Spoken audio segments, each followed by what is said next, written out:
And welcome back to another edition of the I'm Always Right Sports Podcast. I'm your host, as always, the mouth of Michigan, Rob Mendyka. With me, as always, my co-host, the Merc Zone, Mike Merkel. I'm here. He's here. He's healthy. We're alive. We hope you're doing the same. Mike, I know it's weird. I know that there's not a lot of sports going on, but actually this week we had a lot of stuff happen. A lot of big news coming out, especially from the local Detroit, Michigan area. We had a Black Wednesday this year, which is the first time I think we've seen in a long time as far as wrestling goes. We have a lot of things happen this week, right? There's so much to talk about this week, guys. We're going to talk about Michigan recruiting. It takes a big hit this week. Isaiah Todd going to the pros. We're going to talk about that. In a second, we're going to talk about college football. I know it's a little early, but Mike's got a segment for us here. I think it's going to knock you guys' socks off. In part 2 of the show, we are going to talk Black Wednesday in the WWE world. Lots of cuts happening. We'll go through that. We're going to do over-unders. The Vegas odds for the NFL win totals for every single team is out. We're going to talk about it. And last but not least, our last mock draft / best case scenario for the top 10 teams in the draft. The draft is going to be this Thursday, guys. We're really excited for it. I know I am through the roof excited, but I'm also a little nervous. We're going to talk about all the best case scenarios for the top 10 teams, especially your Detroit Lions. So we're going to talk about all that. Lots of great stuff coming our way. So let's just jump right into it. Michigan basketball loses Isaiah Todd, the big 5-star. We talked about him a couple weeks ago, or it feels like a couple months ago now, but yeah. The first 5-star to come here and God knows how long. So, he's going to the G League, right? Mm-hmm. So, first off, just for you, before we talk about that for a second, talk to me on your thoughts on this recruiting class still for Juwan Howard. They still have the number 1 recruiting class in the Big Ten as of right now, yes. Right? There's still a top 10 recruiting class in the nation. So, with that being said, obviously this is a bummer, right, to lose Isaiah Todd, right? But he was a one and done anyway, for the first thing. Number 2, are you mad at Juwan Howard for him not staying? Are you I've seen some people who are like, "Oh, this recruiting class now is going to be terrible." They replaced Isaiah Todd with his son, Chase Howard, or like that. You know what I mean? So they still have a 4-star center coming away. For me, it sucks. But knowing that this is his first season, they didn't have an NCAA tournament run. They didn't do any of that. So he's just going based off of being like, hey, my name's Juwan Howard, and I like you. You know what I mean? Well, your thoughts on losing Todd, what this does for Michigan basketball moving forward, and are you still okay with what Juwan is bringing in? Yeah, I'm perfectly fine with what they're bringing in. Would it be nice to get 2 5-stars? Absolutely. Right. It just helps out a lot. Yeah, they lose the guard who's going to Arizona State too. They didn't actually get him to commit, but they were in the running, and he's going there instead. Yeah. Yeah. But this 4-star center, Hunter Dickinson, he's going to be a monster. He's 7'2", 255, so he's going to be a monster inside. He'll probably be another Teskey, but better, or Wagner, but better type player, hopefully. Absolutely. You have a shooting guard, Zeb Jackson. He's going to be coming in. 6'2", 160. He's going to be able to. He's apparently can shoot the ball very well.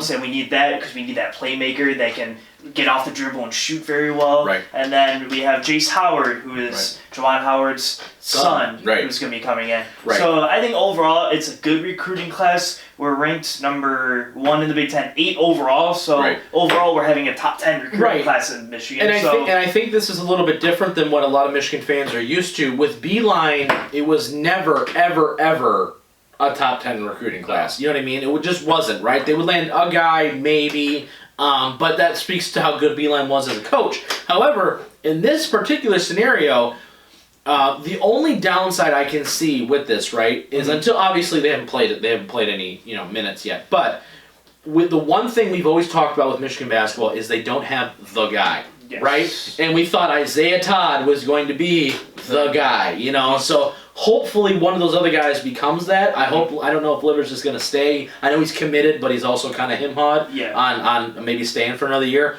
But that's the one thing for me where I just go, man, we've never had a guy. Ever since Weber, really. Everyone's just like, we needed a guy. The only guy I would ever argue, I think Trey Burke. At moments, absolutely. Against Kansas and stuff, he was like, who do we give the ball to? Or Syracuse even in the Final Four. Yeah. Wow. So I think he was at least, if anything, Yes. he was the last Right. the guy Right. for Michigan. Absolutely. And before that, to what you said, was like Terrence Howard. Like, Yeah, it's right. been that long. Right. And then now, since Trey Burke, that we haven't had anybody. Right. So needing that Mhm. guy to just give the ball to and Right. get that shot off Yes. is very imperative. Yeah, for sure, right? It's just one of those things to where, we've seen it, you see it across all leagues, right? It's when you need a big moment, when you need a big play, when you need the shot, the throw, the whatever, right? There's always a guy, right? The Lions, it's Matt Stafford, right? Like, he's the guy. You need to win this game for us. For the Lakers, it's LeBron. For the Pistons, it's nobody. Blake Griffin, I guess, right? But, whoever it was, it was for the Tigers, it was Miguel Cabrera. Like, you need to get this hit now. Like, we need a big play now, So for them to finally, maybe have possibly gotten that and to kind of lose him kind of sucks. Another thing I want to talk about too, Isaiah Todd going to the G League, right? Mm-hmm. We've heard a couple guys now going to overseas to play professionally. Do you think this is going to become a trend, especially with the bigger name, 5-star, highly touted recruits, to basically just bypass college altogether, say, I'm not going to risk injury for nothing, theoretically, really, because it's nothing, obviously, and go play in either the G League or overseas for a year or two and get paid, now granted not NBA money, but point being, and take their chances there. What are your thoughts on that? What would you prefer? See, I think this is all about preference to me. I think, and we talked about when the XFL came in, it's like, I think all these top guys are going to go to the XFL instead of in college because you can get paid and it's semi-pro ball instead of college football. Like a Trevor Lawrence would go there and stuff. Yes. But for me, I think the college, especially if you're going to go to a top-tier school, you're a 5-star, you're going to go to the Kansas, the Dukes, the Michigans, or the States, or whatever it is. I think I would go play college basketball, only because I think being in the atmosphere of March Madness, I think it's like something it's like once in a lifetime, really, because you can get to the NBA playoffs and you can have those moments. But like, especially if you're going to be one and done, like you're planning on just playing 1 year and leaving, having that 1 year experience of fans are going nuts and everything, like it's one game to the end and all that stuff. I think having those moments are just so great to have with your team and everything that like me personally, I would go play college basketball. However, I do see scenarios where I think like back in 2003, if LeBron James had this choice, like he had to either go to college or the G League, he'd go to the G League because I think he would need the money from the G League because of the situation that they were in. So it's all about personal preference or what you need to do. But for me, I'd definitely go play college basketball. Right, and I think it's definitely preference based. I think too, one of the things that I think is kind of lost upon this is, with the March Madness, you have a moment, like a true moment, right? That elevates your draft stock. Crazy. Like DiVincenzo from Villanova, right? Had that great last couple games in the tournament to beat Michigan, right? Where you just go, wow. Like, he was automatic for like 4 straight weeks. Kemba Walker, right. He could have been a Piston. He had the greatest like 6-game stretch ever. Exactly. And Joe Dumars took Brandon Knight instead. Yes. That's how that works. But point being, that's exactly it though, right? Is that you look at a guy and he goes, he's good, and then all of a sudden you see guys rise above and you go, they stepped up and they embraced the moment, they embraced the challenge, they took their team and went, no, we're gonna win this anyway, right? And those are the kinds of things where I think you're gonna miss if you are an Isaiah Todd, right? Like, you better be awesome because going overseas, like LaMelo Ball, right? Like, I think he is the best probably prospect in the draft, in my opinion, right? And I hope he falls to the Pistons, low-key. Like, I really do. Like, but he kind of took an unconventional path, right? So, but you don't know what he's going to stack up to, compared to if he would have just played a year or two in college, right? There's a difference in the game. And I think that's the reason why a lot of times some of these guys, like a Luka, right? Where he kind of fell a little bit in the draft because they're like, well, he's the best player in Europe. What does that mean for me? You know what I mean? I think that is something to say, though, because I think for especially the American-based audience, if you go to the G League or you go overseas and you're coming out, you're like, oh, this guy, like when Kristaps Porzingis was like the number one like consensus overall pick or whatever a couple years ago, and everyone goes, who is that? Right, and the Knicks take him and everybody goes, what the hell did they just do? Exactly. When you have guys like Zion in college playing at Duke, and you get to watch him every single game that you want, plus March Madness, and you go, oh, I know who that is, or Taco Falls. If he was overseas, no one really knows no. besides he's 7'7" and a crazy Yeah, right. maniac. But now he's playing for UCF or whatever, right. and he almost beat Duke. Right. And now he has a moment. He has the moment of where he goes, wow, maybe he can compete. Zion's the consensus #1 overall pick this year. He's sitting in the middle of the paint, stood up Zion. Right, exactly. And that's the point that gets you over. So I think, especially because basketball is an American-based, the NBA, I think that going to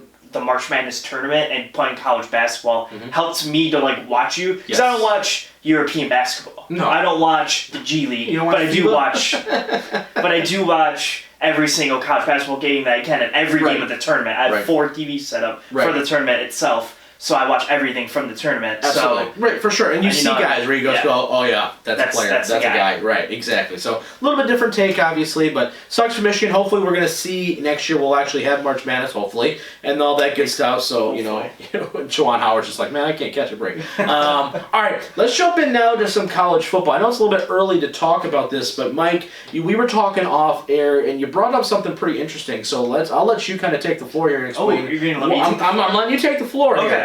And explain to us what's going on. That. Yeah, let's go, man. Okay, so I was having a heart-to-heart with myself the other day, and I was thinking about college football and how is there a team that could beat Ohio State? And then I saw a semblance over the Power 5 conference. It's really outside of the SEC that I went, man, there is that team in every single Power 5 conference that is just almost heads and toes above everyone else. Yep. And to just name them, I think Oregon in the Pac-12, Clemson in the ACC, Oklahoma in the Big 12, and Ohio State in the Big 10. Right. I think the SEC is the only one that's a little harder, because I think Alabama's still the team, but I think there's like Georgia, Florida, Auburn that are all consistently trying to fight for that spot. Yep. So I think it would be a nice discussion for me. You have to go through the 4 conferences that I named prior and to see what is the team that you believe is the team that has the chance to overtake that power team. For sure. Yeah, let's go through it. So let's go through them. Yeah.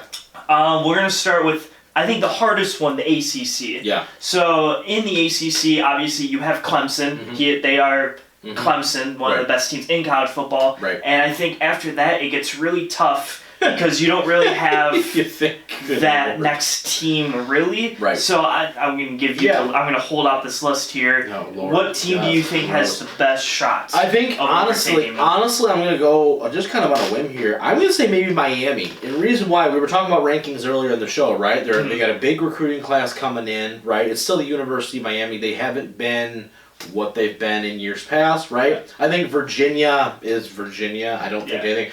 Looking at who they have, I think at one point you could have made the argument that maybe Florida State would have been the number 2 team in this conference, you know, but they have fallen on such hard times since Jimbo left that I think that they're several years away from really competing. I'm gonna say Miami. I think it's got, just because of the recruiting classes, I think at some point some of that talent has to show up a little bit. I don't know why they are able to recruit as well as they are. I get it, it's Miami, but like.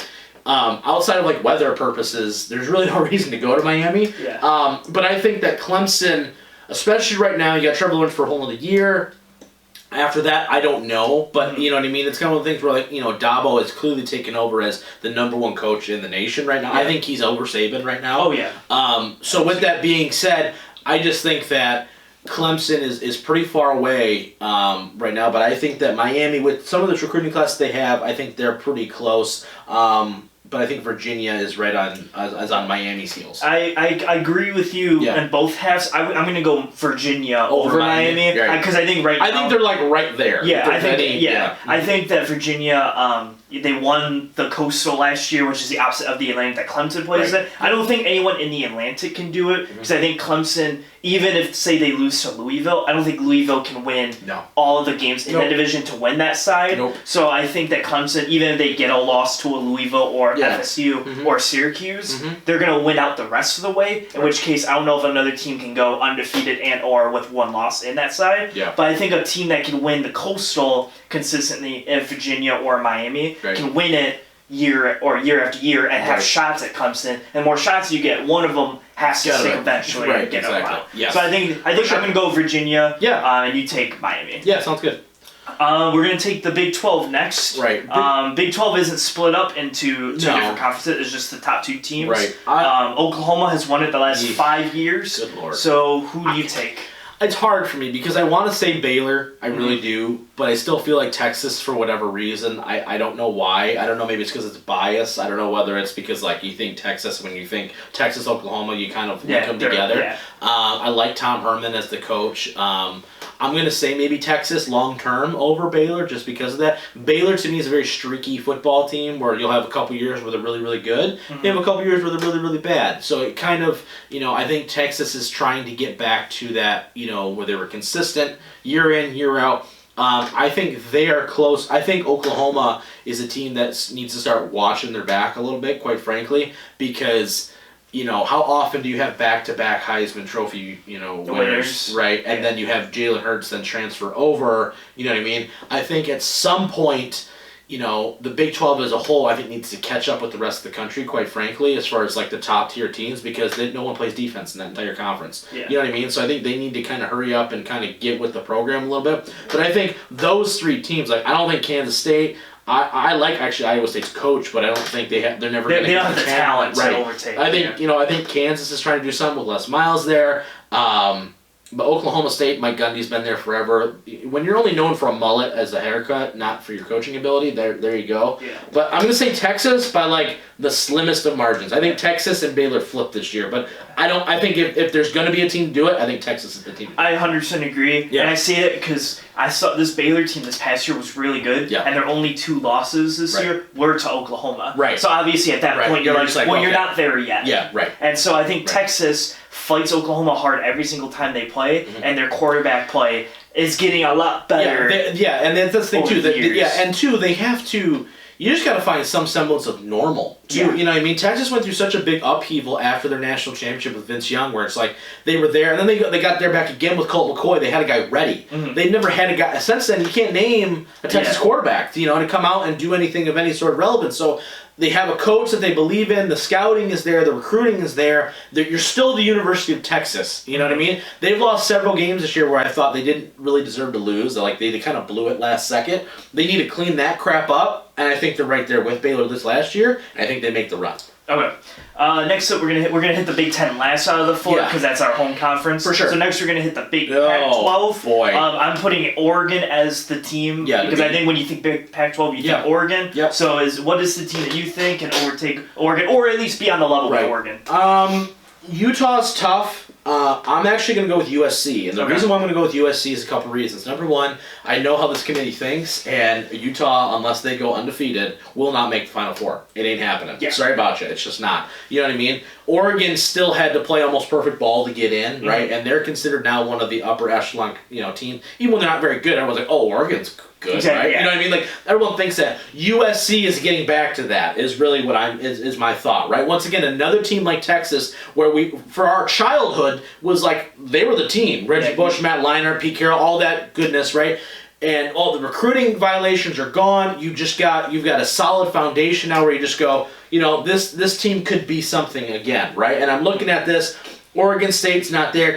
Washington took a big step back. Washington State, I don't see it. Stanford, I don't understand why everyone thinks that Mr. Shaw is the savior of everybody, but ever since Harbaugh left, they've been worse. So, you know what I mean? Arizona State with Herm Edwards, I think, is a 500 football team. Colorado, Arizona. I don't see anybody else inside this conference outside of USC that even comes close to Oregon, just for a myriad of reasons. Yeah. Quite frankly. I'm going to go Utah. Yeah. Because I don't see this one's hard, because I think USC in 5 years will be like that back team, to USC again. Will be back to USC, and they're going to be fighting Utah and Oregon for the Pac-12. I just think Utah, once again, Utah I think is like where you're like, well, they have really good teams, and then they have average 6 and 5 teams. Yeah, I just think that they didn't really have that guy on offense or defense, and being as good as they were without that top tier player, I was like, if they could just pull one or two big name guys with the defense they had and the offense they had, I was like, they could overtake Oregon, and they almost did this year. Oregon just Washington. This is the one conference where I feel like is the only conference in the outside the SEC, but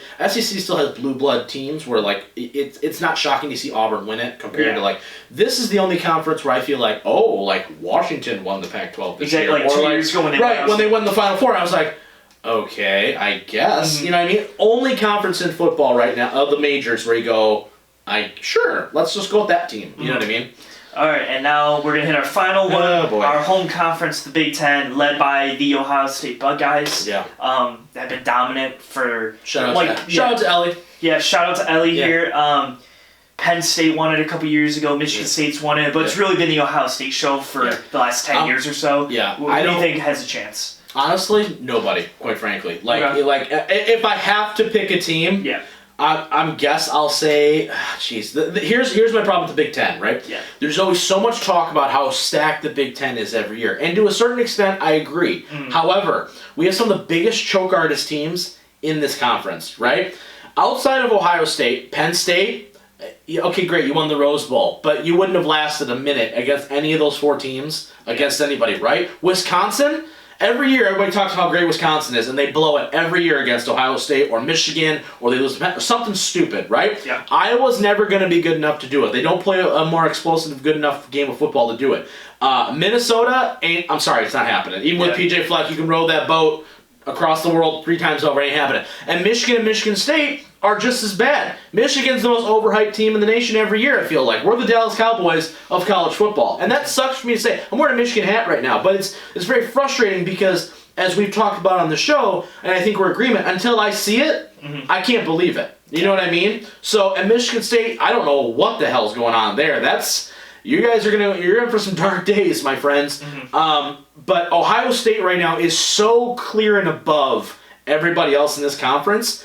This is the one conference where I go, there's not even a conversation right now about who's going to overtake them, in my opinion. Okay. In my opinion. I think the only conference it has is the ACC. I'm sorry. I agree. But as far as teams where they're going to be in top 25, they're going to be there at the end. I feel like Michigan will be there at the end. I think the Ohio State game will mean something. But do I think Michigan has enough to get over that hump yet? No, I don't. Agree. I think this takes a great quarterback play because Ohio State always has great quarterback play, and they're just fast. I don't get it. They're so fast. I think the only team. See, I like Minnesota's quarterback play. I think Tanner Morgan's really good. Yes. I think the rest of the team is just not, average. It's just not up to because you're Minnesota. That at the end of the day, too. This is the thing that kills about college is And I think people sometimes at these other schools go, well, what can we do? Unfortunately, there's not a lot you can do. You got to have the right circumstance, the right group of kids that just happen to come together for a specific period of time. It's really that simple because you're not going to out-recruit Ohio State. You're not going to out-recruit Michigan. You're not going to out-recruit Alabama or Florida or even Miami. Miami went 500 last year. They have a top 5 recruiting class. Why? Because they're in Florida. You know what I mean? Certain shit like that, you're not going to be able to out-recruit them. So you got to have that magic bullet thing. Yeah. So if I had to pick a team, I would pick Wisconsin because I think they can run the ball and I think they can dominate the run game and their defense is usually stacked. But I think their quarterback play is so terrible. Since Russell Wilson, and even he choked in that Big Ten title game. Yeah. I'm like, I don't get it. You know what I mean? It frustrates me. Let me tell you though, I think if Tanner Morgan was on Wisconsin, I think Wisconsin would be a very good team. Would be the team. Yes. That can I think Wisconsin, Penn State, and Michigan, you can put them whatever way you want, but I think those are the 3 teams. I think Michigan's better than Minnesota. I'm sorry, but I think they are. I think that Michigan, Penn State, and Wisconsin could all beat each other up, and then the winner of that, if Michigan was in the other side, was in the Big Ten West, right? I think they'd be winning it every year, kind of thing. I think Penn State would win it. Right. I think if you move Penn State over there, I think there's certain teams where if you just moved them over, you'd see the same 2 teams more likely in the Big Ten title game every year. Yeah. But I just think that Ohio State right now, along with Clemson, are the 2 teams where you just put them in the Final Four now. Unless Trevor Lawrence and Justin Fields get hurt. Yeah. Which I think actually would hurt Clemson more than it would Ohio State, quite frankly. Maybe. Ohio State lost quite a few guys, but I just look at it and I just go, every year. It just never fails. And then, so we're gonna hit the SEC, but we're gonna do the SEC a little bit different for the last couple minutes here. So there's about 4 or 5 teams that are kind of up there. We're gonna see who's the true team in the SEC, who's gonna overtake, because maybe Alabama's not the team anymore, right? And that's something we'll discuss. So who do you think is? I think it's Georgia. I really do. I think it's Georgia. I think Kirby Smart's doing a hell of a job recruiting. I think that they, like Wisconsin, are built similar, right? They're reliant upon the run. They play good defense. It's very much schematic there. They've given Bama runs before. With Jake Fromm as their quarterback, they got lucky where it felt like he'd been there forever, quite frankly. It did. But where he didn't have maybe the great arm strength that you look for in the pros, but running that system, having a Sony Michel and a Nick Chubb and these kind of guys can't be able to hand the ball off to. They churn out good offensive linemen. They maintain ball possession. They do a really nice job. And I think people are starting to see through the veil of Alabama a little bit. You know what I mean? I don't think Alabama's always going to recruit well. Georgia's recruiting just as well, right? And I don't think that you are going to have the level of dominance that you're used to seeing from a Nick Saban football team. I think that times are changing, and I think Georgia's the team to kind of rise above that. LSU's done. Sorry, they've lost so much. I don't know how you can possibly repeat what you just did last year. Florida's tough for me. They're always up and down. I think Florida's a lot like Michigan, where there's a lot of high expectations, and they always lose a game they shouldn't. And I think Auburn is another team where I go, quarterback play is there. It's there. Bo Nix is very good. It's very good. But I don't know about the defense. That's my only other issue. But so I think Georgia's, Alabama. And I think that's another thing. But I think Georgia is the most well-rounded team in the conference right now. I think Well, I also think that Georgia takes the SEC East almost every single year. Outside maybe Florida might. There's nobody else. I don't think there's really anybody else. I think Alabama has to go through Auburn and realistically like Texas A&M and LSU every single year. Those aren't. Yeah. And I think those aren't gimme games. Yeah, even Ole Miss, quite frankly. You know. I think Georgia is going to take it over because I think they're just going to, especially like how Ohio State does. They have a good side, but they could just dominate that side, and then they just play. And every big game, I feel like, even in the semifinals, right, when they lost to Clemson, like they're one broken route away from winning that football game. You know what I mean? So it's like, against Clemson, So like, it just feels like certain teams were just like they rise to the occasion. That's what I want for Michigan to do is rise to the occasion in these big games where you go, you know what? Yeah, you got a really great defense. Now show me against the true offense. You know what I mean? Exactly. I feel like Georgia has done it enough now. I know they blew the title game a couple years ago, but I think that they have proven it. They have enough stock, at least in my opinion, where you can go, that's a team. Yeah, you know what I mean? And that's a good football team. So I'm going to put Georgia over there, but I think it's going to be Bama, Georgia in the SEC championship game this year. 100% agree. Unless somehow Auburn can upset them in their Iron Bowl. Iron Bowl, right? But even then, though, Auburn needs to go perfect outside of that, right? 100%. You know what I mean? So that's where it's hard now. So I'm really excited for college football this year. I think because a lot of big names, it's either their last ride or we lost a lot this past. I'm excited to go next month or so when we start doing it. We start previewing all the games and making predictions. It's gonna be a lot of fun. Lots of good stuff coming your way, guys. I promise you. All right, that's gonna be the end for part one. After the break, we're gonna talk Black Wednesday for the WWE. We're talking Vegas over-unders and maybe some mock draft stuff in a special part 3. I don't know. All that after the break. Stick around.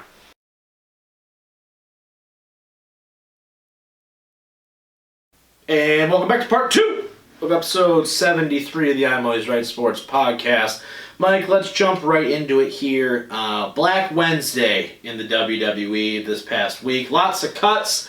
Wrestlers, NXT, main roster, producers, trainers, coaches, all those mothers, people. Fathers, brothers, sisters, all gone. Some of the big highlights, Kurt Angle gets released. Anderson and Gallows get released to tag team the OC. Mike Kanellis, Maria Kanellis, Sarah Logan, Rusev, Zack Ryder, Kurt Hawkins are both gone. Woo, no more. Going AEW probably. Probably right. Drake Maverick is gone. Any other big names really? EC3. EC3 he's gone. I know Lance Storm, he was a producer. He got released, or he got some of these guys got furloughed, but any talent got just straight out released.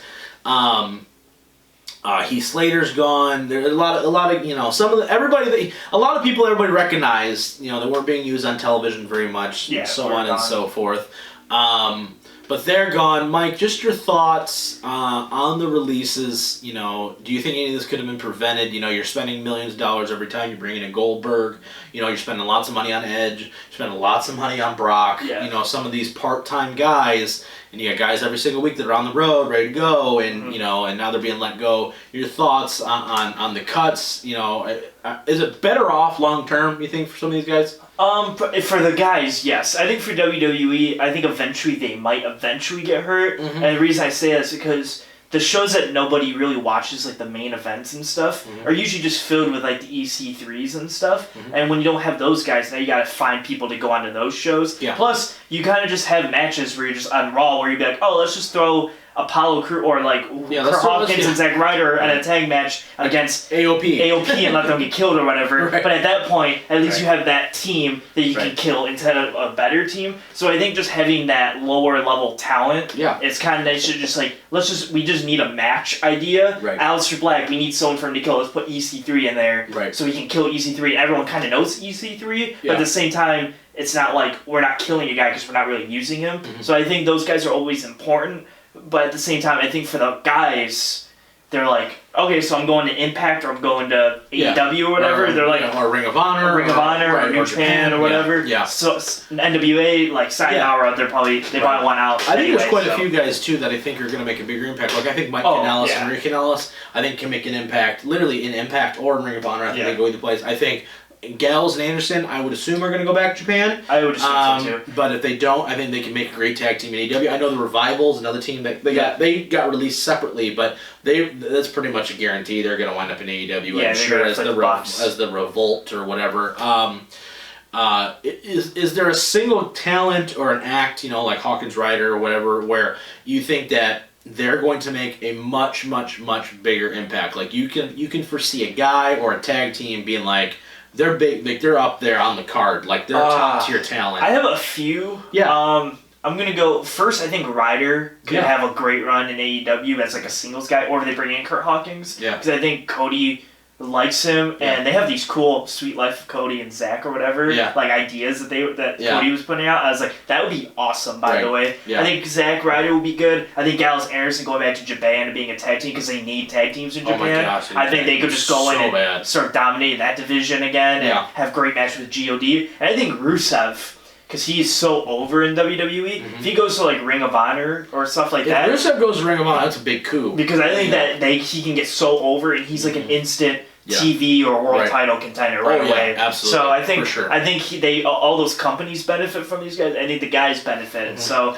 I think a guy like EC3 too, where you thought, okay, he was here, he leaves, goes to TNA, was really good in TNA, comes back. Literally has one match on Takeover in the ladder match, right? He had another one. And then he gets destroyed by Velveteen, and then you don't see him ever again. Yeah. So it's like, wow, what a weird run that was, right? So it's kind of like, okay, now what? I think he's going to benefit quite a bit. I know based off his Twitter interactions, he's been very like, I'm not doing your podcast, I'm not doing your show, I'm not doing this, I'm not signing your I'm not doing any of that. He's like, I'm controlling. I'm like, okay, maybe we're gonna get a little something different here. Yeah.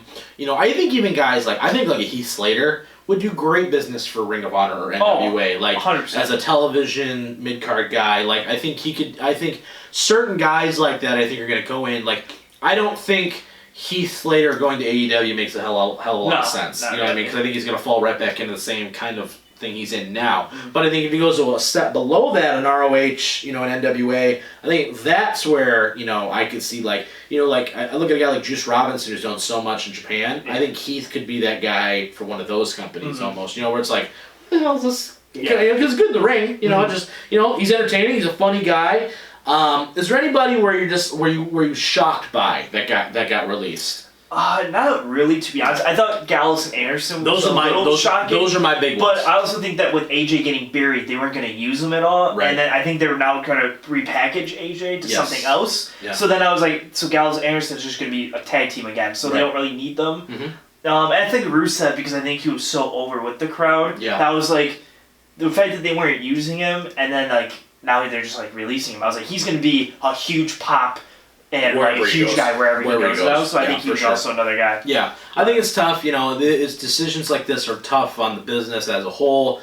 But at the same time, I think after this whole COVID-19 thing kind of passes, I think we're going to see a lot of like, oh my gosh, kind of debuts for quite a few different guys, and I think it's going to really infuse some talent into that, right? Like we saw some debuting talent on NXT this week, right? Timothy Thatcher debuting, Killer Cross it's Killian, right?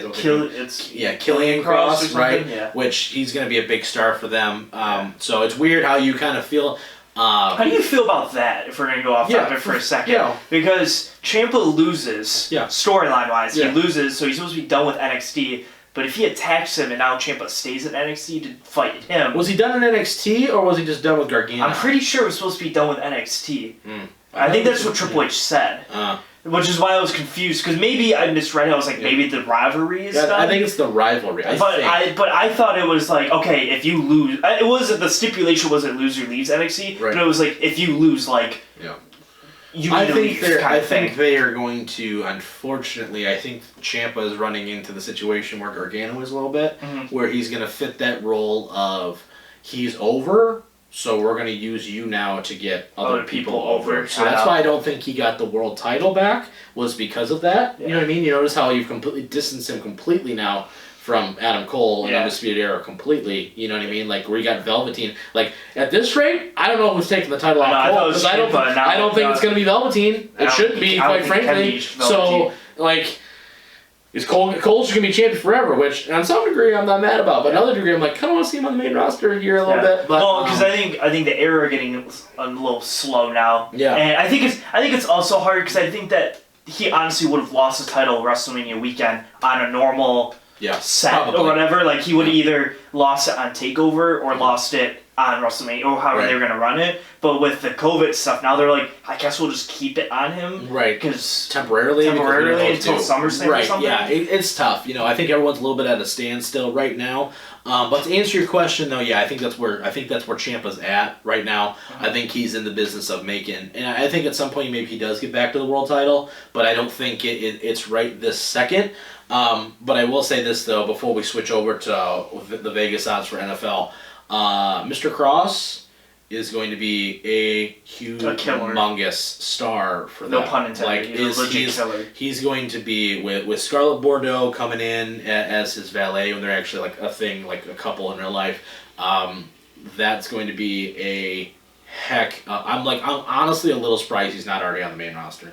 Like a little bit. Like just with what he's gonna do, he's going to be huge. He's going to be absolutely huge. I think you're doing a nice job. I don't want to see him debut until this whole COVID thing's done. I just want to see him in vignettes and attacking people. I don't want to see him in a match until, like, a TakeOver. Like, it needs to be that big where he doesn't have a match until he faces Ciampa at a TakeOver event in front of 50,000 people. The place is going to go bananas. Like, that's the kind of thing you want to save a guy like that for. So it's going to be interesting for sure. But all right, let's talk Vegas over/under for the NFL. Now, we've already kind of teased this when the NFL schedule officially comes out in a couple weeks. We're going to go over, we're going to do a whole show. We're basically going to dedicate a show to that, or at least half a show, because that's going to be really fun. It's something you can do at home with your friends. But this week, though, Mike found all the Vegas odds for the over/under wins for every single team. So basically, we're going to go over that. We're going to save these results and what we think, whether we agree or disagree, and then we are going to once the schedule comes out, we're going to do some compare and contrast. So it's going to be fun because I think people think that they know kind of where their team is at, and then you go and pick. And then once you do all the picks and everything, you go, you lose track, and you go, wait, how many teams did I get the Lions? Oh, wait, never mind. I thought they were going to go 10-6. I've got them at 8-8. Yeah. So it's going to be fun, for sure. But all right, let's jump right into it, Mike. Okay, we're going to go bottom to top. Bottom to top, great. Yes. So let's start with the Lions, because what do they got them at? Half a win? No, they're actually not the bottom. They're not? Actually, like low-key. They're like 8. They're 8 up. Actually. Oh, hey, look at that. We're going to start with the Washington Redskins. They're set at 4.5. Ooh. I'm already stumped. Like, first one, I was expecting the first one to be like Cincinnati over 2. Like, oh yeah, they'll win more than 2 games. But 4.5? Yes. Oh god. I'm gonna say under. I say they get to 4 wins at the most. I think. What do you got? I have under. Also, yeah. I think they're probably like 3. I think they tank for. I think they're gonna tank for Tua or Trevor, or not tank for Tua. They're gonna tank for Trevor. Yeah, that sounds. They've already tanked for Tua if they want Tua. Please take Tua. So Chase Young that's coming next. Up next, by the way. Yeah. Jacksonville Jaguars. 4.5. Oh, so like. I'm like, any number? No, no. Will they be a team? Are they 4.5? 4.5. Under. Okay. Under. I think they're going to be a very bad football team this year. I'm also going to take the under on that because I don't think they'll be good. Cincinnati is at 5. Straight 5. So it's hard. 5. So I guess you could pick. You could can pick it if you want, but I hate that they didn't put a half on it. Can I just say 5? Can I just say I guess reach 5? So I'm going to put it at even. Yeah, even. I'm going to say even. Yeah, okay. I think they get to 5. I think they're actually building something in Cincinnati. I think Zach Taylor doesn't get enough credit. I think he actually did a pretty nice job considering what he had there. Yeah. They made some good signings of free agency. DJ Reader's going there. They're going to take Joe Burrow. I think it's going to take some time though for that, and they need weapons at the end of the day. Cincinnati needs draft capital. That's why. We're going to talk about this mock draft stuff in a second, but man, you got to really think that unless you are absolutely clear-cut on Joe Burrow, if you think Tua or Herbert is comparable to Burrow, and Miami wants to give you 3 first-round picks, you go get a wide receiver and and a good defensive player along with whatever quarterback you prefer. Man, you know what I mean? That's tough. Yep. All right, next up, Carolina Panthers 5.5. Over. They get to 6. Okay. I'm going to take the under. Yeah. I think they're going to be at 5, probably. Yeah. That's tough for me. I like Christian McCaffrey, though. I think he's a kid. That's fair. Good. Congratulations to McCaffrey. Yeah, getting that huge 4 years, $60 million deal. Congratulations, man. New York Giants, 5.5. Boy. Over. I think they get to 6. I think that whole division beats themselves up. And I think Washington. Fair. I'm gonna still take the under. I haven't taken over yet, but I think the top teams are gonna really. Yeah, I got you. Yeah, I think these bottom teams are gonna be hard. Miami Dolphins at 6. Boy, I'm gonna say over. You're gonna go over Miami. Yeah. So over 6. It's not at a half. Yeah. So I'm gonna say over 6. I think they maybe get to 7 and 9. I'm gonna take even on this one. Yeah. I think they'll get to exactly 6 probably because I don't see them going much. I just see the amount of stuff they've done in free agency. Brian Flores trying to make something out there. The division is gonna be weaker than it's ever been. Even with Buffalo being there, this is their time to strike. They got to put it together now. Yeah. Detroit Lions 6.5. It's got to be over. Quite frankly, it has to be because if not, you're restarting all over again. I think the pressure's on. And 2, I think that's bullcrap. Honestly, quite frankly, because if Stafford doesn't get hurt, right, you're a 500 football team. I think this is one. I would be confident betting this one. Yeah, honestly, if there's one that you want to go and put money on, I'm gonna say it's this one. Quite frankly, I've gotten into so many arguments with. Well, because I think it's not unfair because they were bad. No, they were bad. Their defense is awful. Yeah. But I think that it's a false one because you didn't really have the whole team there. Yeah. And not to say that they were 8-8. They were 8-8. Yeah, they're an 8-8 team that were actually 3-1. So if you're 8-8 and supposedly getting better in this draft, I think this is a false advertised number. Plus you're Detroit. And no one, you know what I mean? I'm surprised Cleveland, we haven't seen Cleveland yet. Where's Cleveland next? No, Cleveland's actually pretty high up there. Yeah, they're pretty high up there. Okay. Because reasons. Who's the coach again? New York Jets, 6.5. Over. Over? Yeah. The Jets. This is the year. I talked about the Jets ad nauseum last year. Probably people thought I was a Jets fan. I am not. But I love Sam Darnold. And Adam Gase. The offense was really good last year. I know people don't think about it, but it was. Le'Veon needs to get his head out of his butt, and they need to start playing again. They need to give him some weapons, though. For the love of God, give him some weapons. Las Vegas Raiders. Although Bruno, pause for a second. They're thinking about trading Jamal Adams because they don't want to pay him. And that's the most Jets move ever, by the way. Yeah. Sorry, I had to bring that up because that's the only thing where I go, you're ruining your chances. Just pay the people that are good. It's not hard. Raiders 7 even. 7. No half. I'm going to say under, and I think this is the reason why they get rid of Derek Carr. I think they get to 6. I think they take a step back. I 100% agree with you on that. I think this is Derek Carr's last year, and I think Gruden's not going anywhere. I think he goes, screw it, and then I think he's going to pull a Ditka and try and get Justin Fields or Trevor. Probably. I think that's a Gruden move on so many levels. Because I look at that division, you go, Denver and Kansas City, I don't know if you beat either one of those. Right. And the Chargers, they have a semblance of a quarterback. You're the worst team in that division. Yes. So under 7 makes sense. Yes. Arizona 7.5. Oh, boy. I'm going to say under. I think they go 7 and 9 again. And here's my thought process on that. Seattle, San Francisco, Rams. That's why. Yeah, that's hard. The division is stacked.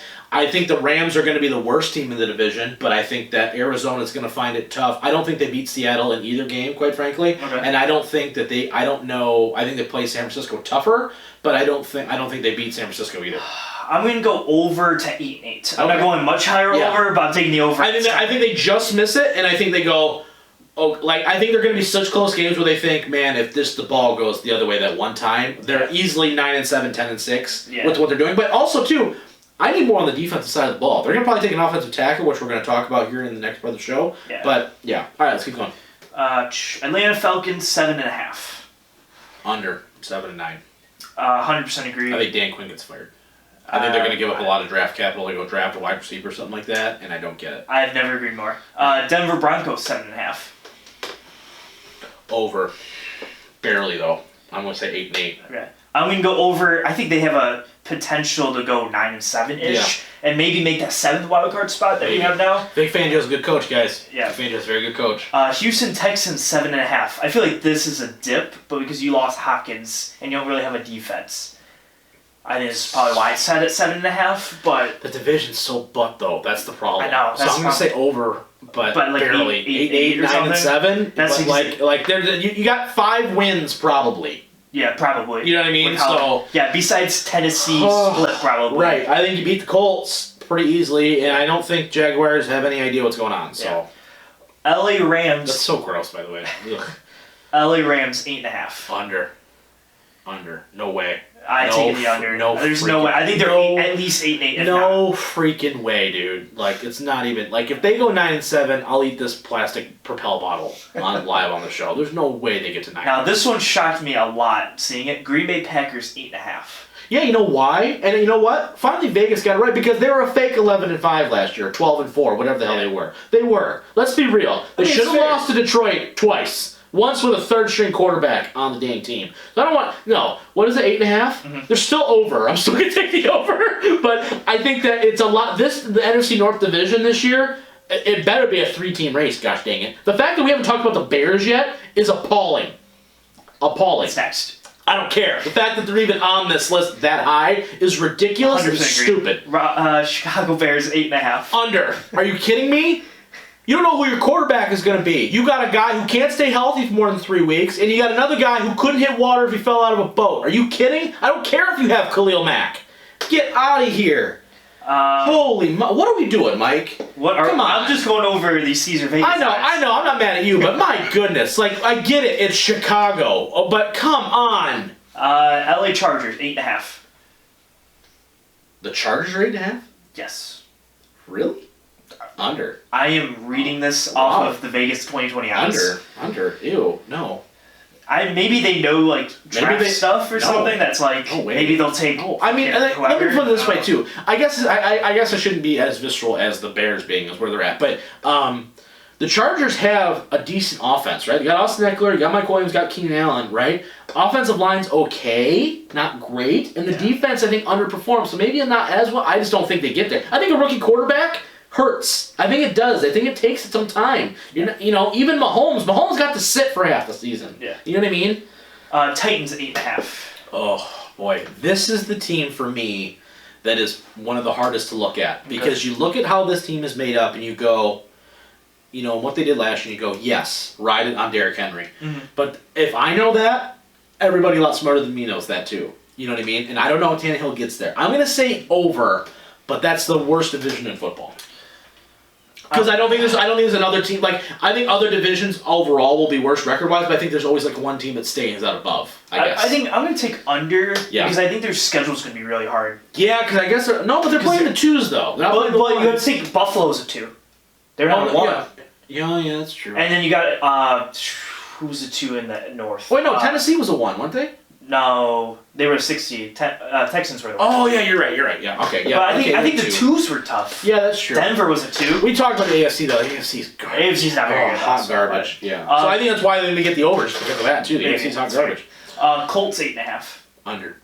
I think Phillip Rivers is going to be a total flop there. Unfortunately, I like Phillip Rivers. I think he's a gunslinger. He's just screw it, let's chuck it and see what happens. But he's a fiery competitor. I just don't think he's got anything left. I think he's a sitting duck. And people talk about Brady being immobile. Rivers is immobile times 40 and makes the worst decisions possible. Cleveland Browns 8.5. Under. Who's their coach again?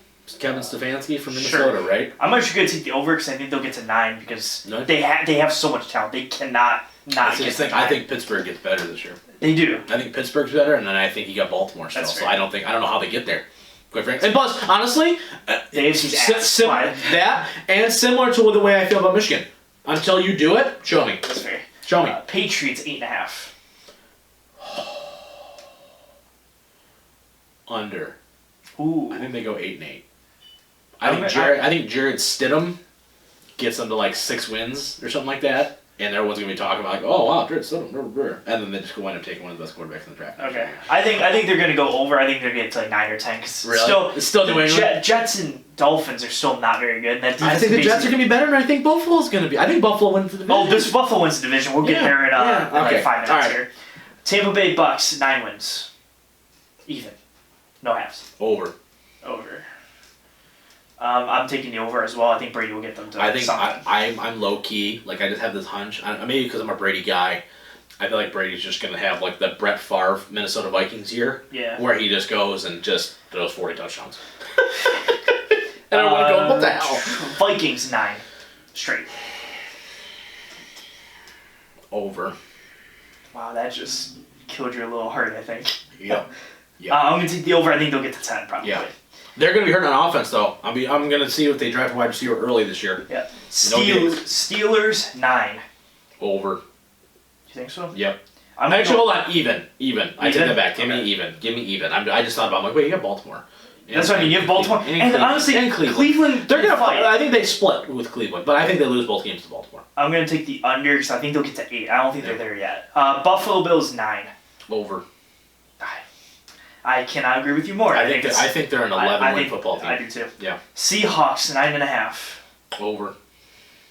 I'm also going to take the over. I think they'll go 11-5 or something. Yeah, 10-6, 11-5. Yeah. Eagles 9.5. Over. I think they're an 11-win football team. I think they're a 12, 13-win football team if they can stay healthy. Now this one, I'm not really here with, but it's Vegas odds. Dallas Cowboys 9.5. Under, they go 9-7. That's what I was thinking. It's the Cowboys. Let's be real, right? Yeah, you're going in with a lame duck season with Dak. It's gonna be bad. Okay, 4 more teams here. Okay. San Fran, 10.5. Oh boy, wow, 10.5.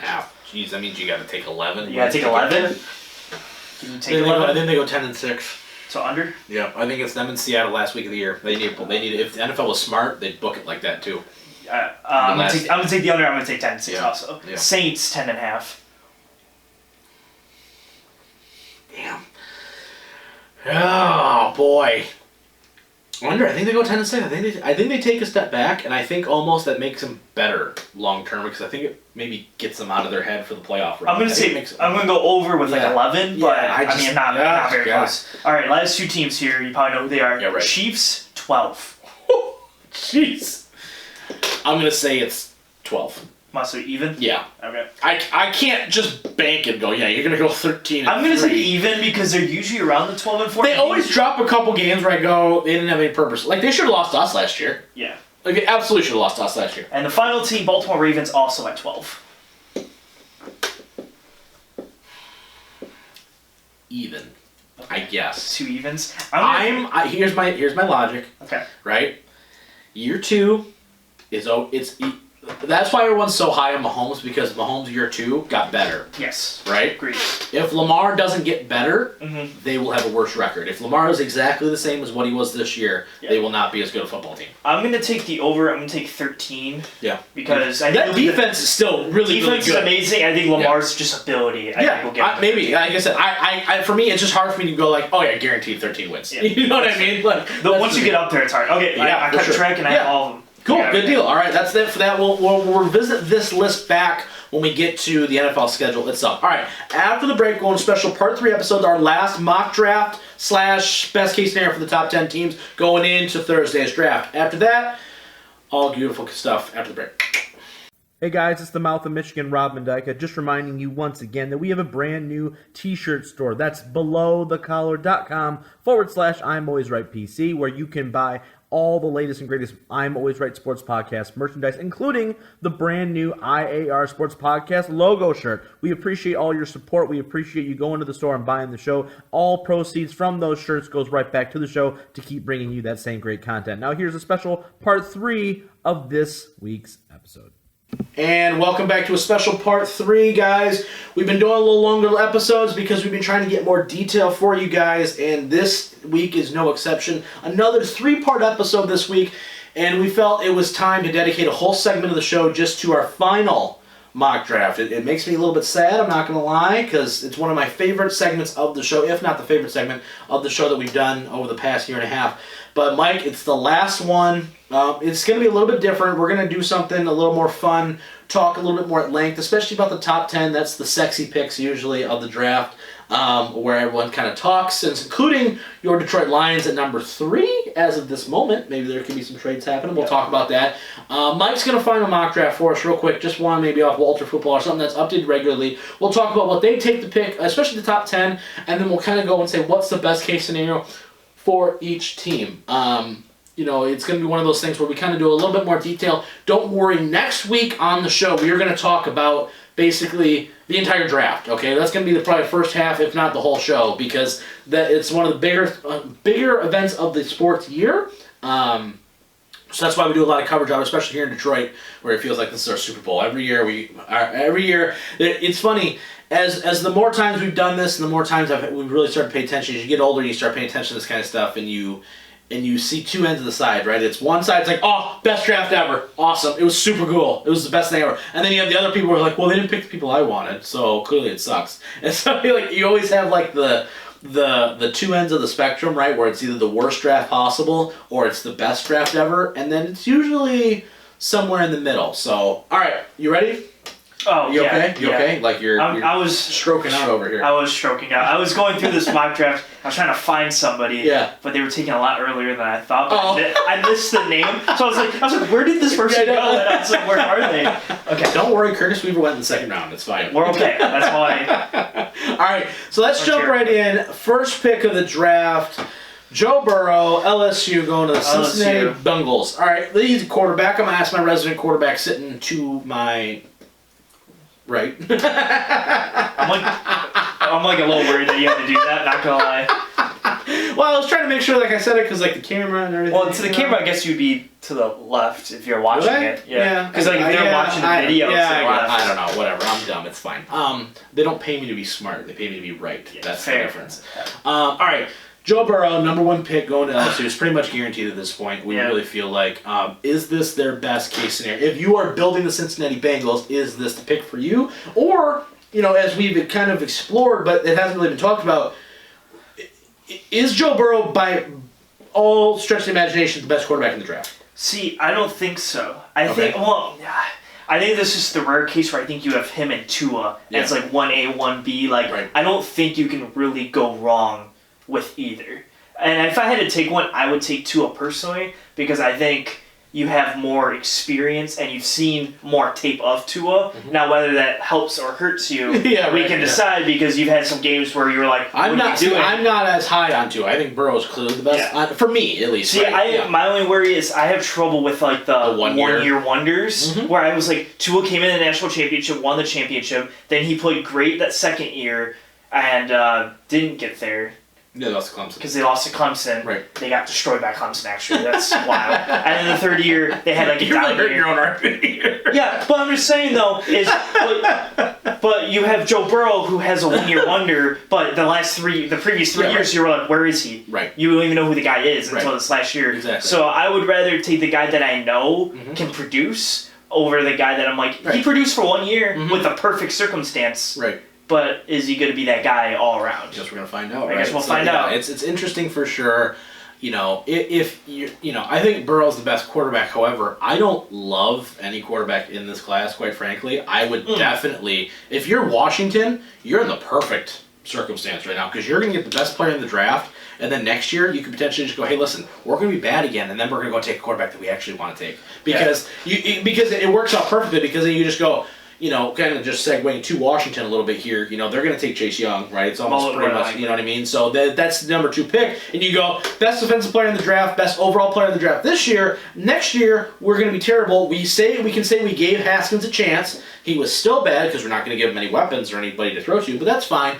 And then we're going to go take Trevor Lawrence or Justin Fields, whoever they like better, and that's your quarterback of the future. So if you're Washington right now, you're in a pretty good spot, quite frankly. So, all right, so Burrow goes number 1. Chase Young goes number 2. Is Chase Young the best case scenario for Washington? You don't think they go quarterback, right? They don't, because if they do and they shock everybody, I'd fall out of my chair. If they took a quarterback or a tackle or Okuda or somebody, I would, like, if they took Simmons number 2, like, if we got a Raiders of last year where they took Farrell at number 3 and everybody went, what is happening?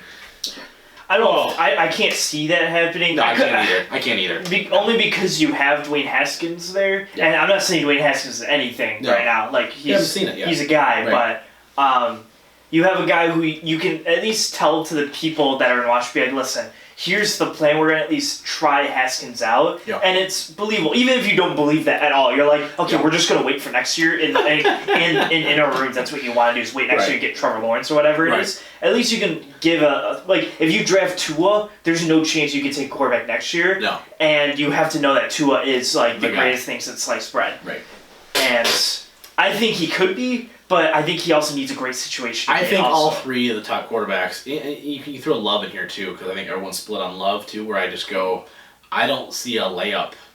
Like, Andrew Luck to me was like a layup. Yeah, 100%. Where you just go, he ran a pro-style offense, the arm was there, the athleticism, the IQ, everything, where you just go, I don't see that. I think Trevor Lawrence is a layup next year. I think he's like number 1. Bulks up a little bit. I think he's going to have a great season, and you're just going to go, yep. That's number 1. I don't think there's a clear... And I think the problem is because I think you have 2 very good quarterbacks, but you don't have the one that's like you have the one that statistically breaks every record in college football history last year, but I'm like, that's a one-year wonder, and I'm like, you had 5 wide receivers that are going into the draft with a high-quality running back and a defense that was elite. Yeah. So I'm like... You're probably going to have 2 first-round picks on that defense. Exactly. Actually, maybe 3. Queen, Delpit, and Jefferson. Yeah, all probably be in first round or high second. Yeah. And I'm sitting there and I'm going, but you're going to go to Cincinnati where you don't really have anything. Are you going to be able to produce the same? Right. So I think Trevor Lawrence could produce. I don't know if they can. For sure. So that's 1 and 2. Yeah. So 3 now, right? 3. Okay. So I'm outside of this because they actually have them trading like everyone else does. Right. We're just going to assume at the moment they take a guy at 3. So let's do this. We're going to break the spots after a little bit. Okay. So if they stay at 3, yes. Right. I got into an argument with a couple people on Twitter about this because somebody said this, and this is so Lion fan on so many levels. I love you guys to death, but where he basically said Bob Quinn should be fired if he doesn't trade the number 3 pick. Okay? Yeah. Now, do I agree that I want them to trade down to 5 or 6? Mm-hmm. Yes, 100%. I do. However, it's twofold. I think people think that if they trade down to 5 that Okuda is still going to be there. Mm-hmm. There is still theoretically a chance he's not. I'm not saying he won't be. I'm just saying he could. The Giants could. It's Gettleman. He could take a freaking running back again, and everyone he could take Jonathan Taylor number 4. Exactly. I don't know what he's going to do. Will they take Simmons? Probably. But the point being is that I don't know for sure, right? So, or whoever 3 is, right? Say so. Whatever the case may be, but. The point being is that it's an inherent risk that you trade down. Your guy could not be there, right? Number 2, you need another team to trade with, guys, okay? So it's a 2-part kind of setup. You need the correct compensation to make it worth your while to move down in the draft to potentially miss out on one of the 2 or 3 blue chip guys in this draft, along with the fact that you need a team to be willing to give you what you want. So I'm with Lions fans. I want to trade down to 5 or 6. Do I think it's going to wind up happening? No, I don't. I really don't. I don't either. I don't. I think that this is going to... I think where Detroit is where the draft starts, where it's like, okay, 1, 2, yada, yada, 3, oh, maybe? And then I think at the end of it, it's going to go Jeff Okuda, cornerback out of Ohio State. But I just want to put that out there because I think people really need to understand that it's not Bob Quinn not answering the phone. I'm not answering the phone. I'm just not going to do it. You got it. They're already having conversations, but if the compensation isn't right, you can't move down. If you are trading down, say that you're taking the pick is not an option, right? Are you moving any further down than 6? Are you asking me that? Yeah, like probably not. No, right? Like in I think scenario, it's risky to move down past 6. Right, because I think you miss Okuda at that point. Because I think if you go, if you're hitting past Carolina-ish, I think at that point Carolina could easily take Okuda. Right. Or Arizona could easily take Okuda. Now, the reason why I'm asking that is this, okay? Bob Quinn had a press conference, right, or a virtual press conference, whatever you want to call it, right, with a whole bunch of the Detroit media, and I watched it, and one thing that I took out of it, right, and this is just something for people to think about, just for a second. I'd be pissed if this happened too, so don't kill me. But they talked about Vitae, right? The tackle / guard that they signed from Philadelphia, right? Yes. That big, everyone assumes he got paid $9-10 million a year. He's probably going to be a right tackle. But Bob Quinn, says, well, he can play guard too, right? Now, because of the money, everyone's still assuming he's going to play tackle. However, if for whatever reason they are not as high in Okuda as we all think that they are, and they maybe, if they take Derek Brown, I'm going to lose my mind. But and they trade down to say to 9 to Jacksonville, or they trade down to 5 and they go, yeah, actually, you know what? Maybe we're actually looking for a tackle, and then they trade down. So maybe they trade down twice. I know it's weird, but I've seen it happen. You know what I mean? And they get a whole bunch of picks, and they take a tackle in the first round. I'm just saying, I think it's out there. I'm not. If they trade back outside of the top 5 or 6, I think it's very well. I think it's a high probability that they could take a tackle, an offensive tackle. If they did, I'd probably throw my TV out the window. But I definitely think it's something there. I don't think that's. I have 3 points to make off all of that. So all of this that you just said. I'm gonna start with the earlier one, and I'll come back to this tackle topic. Yeah. First thing is, I think that they hurt their chances by really solidifying the quarterback position, and it makes it a lot harder to trade down. I've been saying that this entire time, but people know that they don't want a quarterback, so it's going to be hard. I think my second point, and this is more to the people that you were arguing with, is what I would say is, here's a hypothetical situation that would be worst case scenario. Right. Like 2 days before the draft, you trade down with, name a team, right? Chargers. So now you're at 6, right? And then the Giants trade out. Not even that. No, not even that though. Yeah. But I'm saying one is that. What if at Washington goes crazy and picks 2 Right. That number, and now you're screwed because everyone goes, oh, we could have had Chase Young at 3, but you decided to trade down. Right. So now 2 days before you traded down, and now the Giants are getting Chase Young at number 4. Right. Because numbnuts Chargers are going to take Justin Herbert at number 3 or whatever. Right. They're not going to take a defensive player or whatever. So then, wow, the Giants just sat there at number 4, and they got handed Chase Young, who's the best defensive talent. And now you still wind up with Okuda. And you still wind up with Okuda, but if you would have just stayed at 3, everyone wants Chase Young. You could have just got Chase Young. Right. So I think that at least trading before your pick, I think now... I would rather 100% rather trade on draft day. I think, and Bob Quinn has already said that, just to your point, right? Yeah. He said that I don't anticipate being on the clock and having to make a decision whether to trade out. So I think if there's going to be a deal done, it'll be done earlier in that day. I don't think maybe it'll be announced, but I think it'll be depending how this board falls. Exactly. I think the smartest move they could do. It won't be like a Rams thing where they trade up 5 weeks before the draft, saying, okay, now we have the number 1 pick to take a quarterback. I don't think it's gonna be like that. No. I think the Lions will be on the clock, and then you'll find out. That's what I mean. I think what they should do is go, hey, Chargers, listen. If this goes the way we want, if 1 is Burrow and 2 is Young, we can trade, and this deal is in. Right. I'm 100% done with it. Right. However, I'm worried that if it's 1, because maybe at number 3, maybe you don't want Justin Herbert. You're trading up to get Tua, and if Tua's not there at 3, why are you trading up? Right. So for mutual interest, let's just wait until 1 and 2 are done. Pick number 3 happens. Right. Tua's there, and we want to trade down because Chase Young's not there anymore. Yep. Then I'm okay trading down. Right. Now to hit your third point, taking a tackle. I don't think it's loves his offensive lineman, man. He does. I don't think it's awful, and here's why. I think if you get a multitude of picks while trading down 1 or 2 times or whatever to get to 7, 8, 9, and if you're gonna assume that Okuda's gone, Derek Brown's gone, maybe, and Simmons is gone, whatever. At that point, then I'm like, you take the best available player in an offensive tackle. Take a wide receiver. But here's the thing, though. If you're getting compensation, for sure. You get an extra first or a high second, you can get whoever. Yeah. And then I think in the second round, I really do think a guy like A.J. Terrell from Clemson is going to be sitting around in the high second round with that second round pick. Yeah. If you get him with Desmond Trufant, Coleman, you saw him in or Monty Uriye, is that not a good enough together defensive backcourt where you took now an offensive alignment, so now you solidify more of your offensive line? I don't think that's an awful situation either. Right. Now, would I rather just take Jeff Okuda and kind of be done with it and work on offensive line later? Yes. I imagine you might be in the front office and be like, Can we stop talking about the draft now? Yeah, I'm like, just take Okuda and be done with it at this point, or trade down and take whatever you want. Before we move on to the next pick, because I'm sure, we've talked this ad nauseum, right? Probability that they trade down. Like on a percentage. Like the other half is they stay there.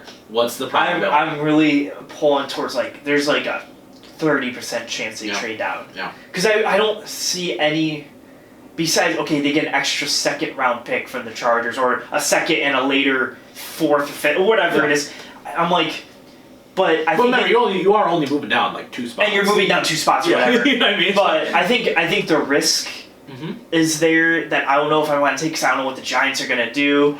I know. And I think the Giants, if the Giants take Okuda, that's like your worst case scenario, because then you go, I guess we're taking Isaiah Simmons. Or they trade down again. And they trade down again, but at that point though, you don't know if you can then. You're calling Jacksonville, can you please just trade up and take whoever you want now, and we'll trade down to 9. Yeah. But Jacksonville's like, why would we do that? Right. You know what I mean? So then at that point, I'm pretty much off the defensive lineman train, because I don't think there's enough separation between Kinlaw and Brown for me to, like, a defensive tackle, unless you're Sue. Because Sue and McCoy were like 2 where I just go, they were so heads above everything else, right? But like, I read an article where it's like defensive tackle, literally, as far as contributing to win, like Gerald McCoy's an All-Pro, right? How many winning seasons they have in Tampa? That's my point. That's my point, though, right? You know what I mean? So like, I'm so on the no defensive tackle train. I'm like beyond. Like, if they take Derek Brown, I'd almost be more pissed if they did that than they took a tackle. Well, a tackle makes sense. Yeah. Because a tackle is like, all right, you don't really have then a right tackle. Or he is. Vaitai is going to be a right tackle, I think. But or he can play guard or whatever. But it's fine. All right. Also, Okay, so let's just say Okuda's the pick at 3, right? Or that's probably the best case scenario. They trade down to 5 or 6, and they pick either another first round pick, and they get another second, whatever, and they still take Okuda. That's the draft. Or I think they have an AB. Or Chase Young falls at 3.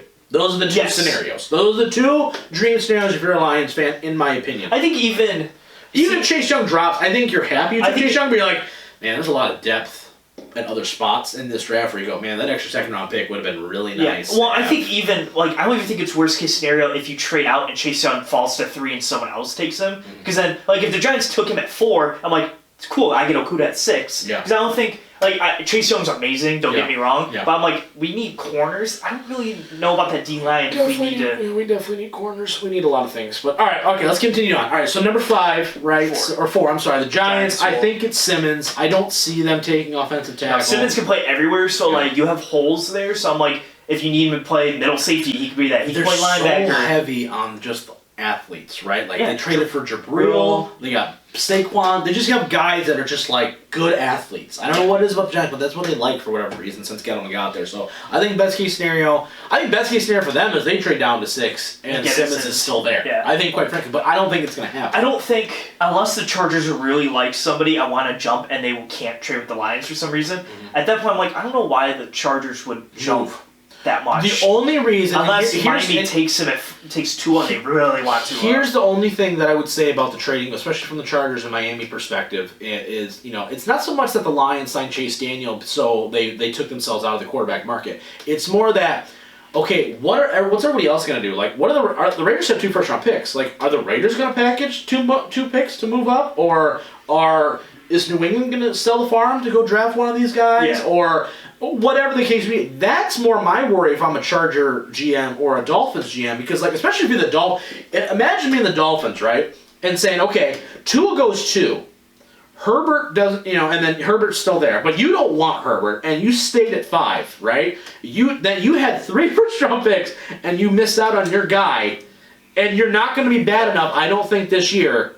No, I don't to be in the top 5. Here's the thing that I think that the Miami has. I guess we're gonna go to Miami now. Yeah. I think Miami has an advantage over a Chargers. Yeah. And here's here's the thing though, is if they can't package and move up and say hypothetically Tua and Joe Burrow go in the first 4 or whatever. Chargers move up and get him and they can't get him. they have to be looking at a third quarterback, and that sucks. Be like, all right, we have to find our third. But like, if you like Jordan Love, you can wait. You can wait and get him with that second first round, or even a third, or even a third, maybe. Because I think they're 18 and 21 or something. Is it 21 or 22 or something? Yeah, maybe. Whatever that is. So like, they're at that spot where I'm like, that's like the projected Jordan Love area, and no one in that area really needs a quarterback because those are all kind of playoff teams, and they all made the playoffs for a reason because they have most of the quarterback. Right. So I think that you can get a Jordan Love, Jason Eason, name whoever else other than those top 3 guys there. Right. So I think Miami isn't dying. Like at number 5 at that point, that's why I'm also worried because if Tua goes number 2 or something, they could take Jeff Okudah. Right. They could take Isaiah Simmons. They could take Derek Brown, whatever. That's where Miami can hurt you. I'm so excited for this draft. It's ridiculous. I for another couple reasons too, is because like last time we were top 5, we took Ziggy, and I was so underwhelmed by that pick because I was just like, but looking at that draft, the whole draft was terrible. If you look at it, there's nothing. Really. There's nothing in that draft class. I do think I'm excited to take Okudah. If that, I am too. You know why? Because I'm excited for a guy that everyone's like, yeah, he's Pat Pete. Yeah. Like if we had Pat Pete, I'd be like, yeah, let's go. All right, number 6, Chargers. Do you think they have to move up? I don't think so because I think if you were projecting the board how it would fall, right? So Burrow goes 1, Chase Young goes 2. 3 is probably Okudah. Let's say there's no trade. Okudah goes 3. Isaiah Simmons goes 4. Are you now? I guess the question is, are you okay with Herbert? Right. I think that's the only question you're asking. If you were okay taking Herbert, or maybe they're thinking Jordan Love. I don't know. If Jordan Love goes 6, I'll go nuts. Right. But if you like one of those 2 guys or something, that would be crazy. I think I would be like, I don't think the Chargers need to do anything and just take their quarterback that they want. Yeah. I think they're perfectly fine there. Okay. Yeah, not I mean, it would be nice to trade down. Oh, it's always nice to trade down and get more capital if you can get the same guys. But I think they're perfectly fine at 6. All right, so 7 is who, Carolina? Yes. Carolina. I have to go double check that actually. Yeah. Pretty sure they're Carolina. Yeah. So Derek Brown, I think, is probably their best case scenario. I'm trying to think where. I mean, could they go offensive line? Technically, do they need help at wide receiver? Yes, they do, especially for Teddy Bridgewater, right? Like you look at, I don't see. I would say they would be in a department for a trade down. A trade down. I feel like every team's in a thing for a trade down right now. But I think they could be in target for name a wide receiver like a Judy. Yeah, right. That's what I'm saying. You know, I think wide receiver is definitely because I think with Teddy Bridgewater, you have McCaffrey, so you're set there. Like McCaffrey. I think in the dream scenario, I think it's Simmons falls to 7. Oh, that would because he fills Luke Kuechly's role. You're Luke Kuechly. That's all it is. Legitimately where I mean, but I don't think they trade up to try to do that though. I don't think they have enough. Yeah, I think they're in a tough spot because they're a team where it's like you on paper could have been better than you were, but you're not, and then you fired everybody. And so now, like, Kuechly's gone, Cam's gone, Julius Peppers retired, like, you got a lot of holes now. Yeah. Where all of a sudden you go from being like a team where it's like, people thought this was a Super Bowl team. Yeah. I don't know why, but point being is that, so now you go to that, you had a consistent head coach for a long time, blah, blah, blah, and now you don't have an identity. Yeah. And you got a new quarterback. You got a lot of holes. I still think they take Derek Brown if he's there. I would honestly though, low key. I don't know. This is just my gut feeling. I wouldn't be surprised if Ken Long goes before Derek Brown. I wouldn't be shocked either. I think Derek Brown's like a better talent probably, but I've seen Javon. Yeah. If not, I think he goes within like 5 picks of him. Like I think it's. I agree. Close. I think that All right, so Arizona is at 8. As the board falls. Wait, how did this mock draft go, by the way? Just real quick. Oh, this mock draft. So at 3. The Chargers moved up to get Tua. Okay, who did we take? So we took Isaiah Simmons at 6. Oh Jesus! Come on. All right. So they have them take. Okay, whatever. Arizona's gonna go tackle. They'll probably go tackle because they want to beef up that line with. I think it's gonna be even worse just because Becton just had a drug test fail. Mm-hmm. So that hurts a little bit, quite frankly. However much they put stock into that, so I think worse is going to be the pick there. Yeah, I think honestly they're going to go tackle. Here's the thing: I don't look at offensive tackles like unless we were going to take an offensive. Like when they took Taylor Decker, I was pretty much like they're probably going to take Taylor Decker. But I don't like in normality. I don't just look at offensive tackles and know. So like those 4 big names are kind of up there. Yeah. I think Arizona takes one of those bigger. I think it's worse. Tackles. I think it's worse just because of the run and shoot. He's an athletic dude. Yeah. Right, ran a good 40. I think that's the guy. Yeah. All right, so 9 is what? Jacksonville. Jacksonville's dream scenario is probably Derek Brown falling to him. Probably Derek Brown because they love their defensive players. I think they really should go wide receiver to help Gardner Minshew out a little bit. Yeah, name wide receiver on that team. You got Marquise Lee. Yeah, I know. That's Westbrook? Yeah, Ugh. that's what I mean. If Yeah. you could get a Jerry Jeudy or a Henry Ruggs or something Yeah. to open up the middle or They something, won't, though. like, They need a lot of help defensively. I wouldn't be surprised. which is shocking Yeah. because that's like their strength. And Yeah, they got rid of they everybody. traded everybody away, so now you're like, okay, yeah. I wouldn't be surprised if they go take a Kinlaw or a Brown if he's still there. Simmons is their dream as well, I think. Probably. But at the same There's no time, way you got Miles Jack, you got Josh Allen. Line- that's the how many best, linebackers do you It's need? like the best linebacker. They have like 8 great linebackers. I know, I there. don't get it either. Yeah. And Corner, honestly, too. If they were a team, they'd be like, hey, maybe we trade down a couple picks for a team like a Atlanta who wants to go up and grab a guy like a wide receiver, trade down to 16 and take a corner. maybe Because you got no Ramsey, no Bouye. Now you're hurting. You from what was a strength just a couple years ago is now a huge hole. Yeah. So that's something to think about too. And then Cleveland's at 10. They take an offense tackle in this mock They draft. need They'll to. probably They take need to. the other tackle that's not Arizona's. Yeah, they absolutely need to take a tackle here. Their offensive line was absolutely atrocious. If they want to have any shot at all of Baker being what they think he can be, it needs to be an offensive lineman. It absolutely has to be. Baker's not a Russell Wilson type Nope. that can work with, or He's not Clemson. a guy who's going to read a defense. He's just not. Yeah. He's a read and react kind of dude. He is not a guy who's going to sit back in the pocket and pick you apart. He's not that kind of dude. He's just not. So you need to give him time to be able to be like, what the hell's going on? Oh, there you go. OBJ's wide ass open in the back of the end zone. That's the kind of thing you need, especially help that run game. Nick Chubb is where that offense runs. You have 2 great running backs, Yeah. and you have 3 Good very yeah. good, And you great got 2 good tight ends too. I mean, good lord, like you got a lot of weapons. You have hella weapons and no offensive line that can give you 4 seconds to throw the ball Exactly, anywhere. for sure. It's very exciting, Mike. I am super pumped. I will say with an asterisk, this is the most excited I've been for a draft in a really long time. Yeah. But I think that plays into that there's no other sports on. Because right now, like NBA playoffs would Will be start right now. today. Yeah, right. Saturday. Right. So they would have started today. Yeah. And this first round would have been going through. So that's usually what I watch every night. Right. I would have had the draft on, but I'd be watching NBA playoffs right now. So, but without any of that or hockey playoffs or anything, I'm like, the draft is like one live thing I'm going for. It's time, my buddy. It's time. This Thursday, the Draft Cabinet. Next week's show, we'll obviously talk about the draft, and either I'm going to be really happy or I'm going to be in a really pissy mood. One of the two. It's going to be. What were you last year?